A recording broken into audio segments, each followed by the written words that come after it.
Au début, il n'y avait rien. Ni hommes, ni animaux, ni légumes, ni fruits, ni fleurs, rien.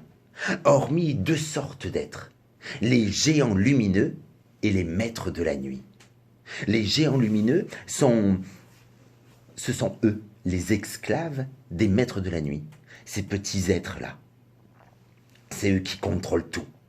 Les géants lumineux doivent extraire de la terre, pour les maîtres de la nuit, de la boue noire et molle dont se nourrissent les maîtres.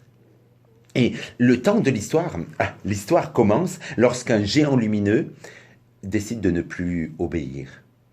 Il parle, appelle ses frères, les incite à se révolter. La nuit a assez dominé, faisons naître la lumière. Pour cela, ils doivent déchirer un voile noir qui couvre le ciel, qui enveloppe toute la terre. Alors, les géants lumineux font de leur corps une échelle. On casteille, on dit par chez nous. Les géants lumineux montent les uns sur les autres pour créer cette échelle.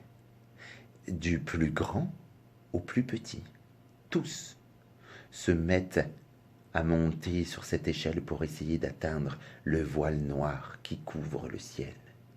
Tous les géants, sauf un, René. René le paresseux, le dernier des géants, le pis de tous, disait-on.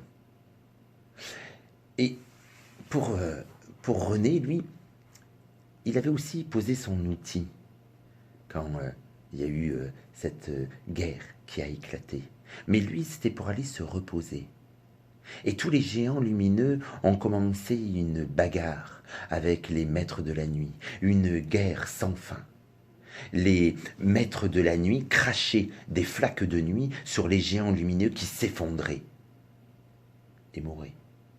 Les géants lumineux regardaient si intensément les maîtres de la nuit qu'avec l'intensité de leurs yeux, l'intensité de cette lumière traversait les maîtres de la nuit qui éclataient et s'éparpillaient.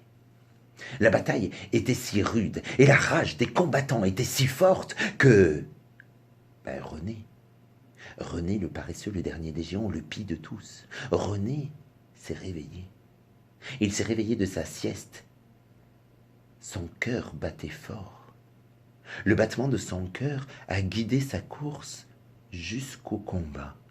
Et là, il a vu que les géants lumineux étaient en train de périr. Il n'en restait plus qu'une poignée, non, plus que 2, 3. Oh là, non, plus que un, le dernier qui résistait à sa faim et qui mourait. Alors, René le paresseux, le dernier géant, le pis de tous, René s'est jeté à la conquête du ciel. Il s'est aidé des ruines des géants lumineux, du dos, de la cuisse, du bras, pour essayer d'escalader cette montagne, et afin d'atteindre le voile noir, et dans un dernier élan, il a agrippé le voile noir et l'a déchiré d'un coup net.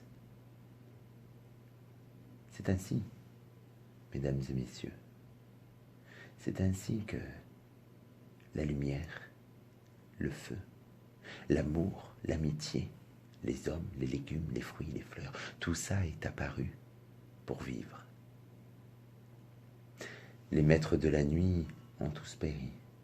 Et depuis, si vous regardez bien, vous pourrez apercevoir dans la chaîne de montagne le dos, la cuisse, le bras, le visage parfois des géants lumineux morts pour faire naître la lumière.